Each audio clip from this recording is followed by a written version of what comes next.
365 రోజులు 24 గంటలు TV channel on అయితే కానీ 24 గంటలు బైబిల్ చదివే వాళ్ళు ఎవరైనా ఇక్కడ ఉన్నారా అమ్మా?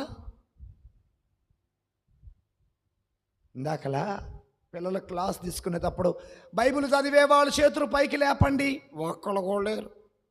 ప్రార్థన చేసేవాళ్ళు చేతులు పైకి లేపండి, ఒక్కళ్ళు కూడా లేరు. ఒక్క అబ్బాయి మాత్రం నేను ప్రార్థన చేశా, నేను బైబిల్ చదివా. మళ్ళీ పాట పాడాల, కూర్చుందును నీ సన్నిధిలో దేవా ప్రతిదినం. కూర్చొని ఏం చేస్తున్నా? అది కాదు, ప్రభు అంటున్నారు, ప్రభు ధర్మశాస్త్రమును రేయి పగలు ధ్యానం చదవాలి, దానిని ధ్యానము చేయాలి. అది నేర్చుకోండి. మరియ చేసింది అదే. అందుకే ఆమె హృదయము దేవునికి మందస్సమైంది.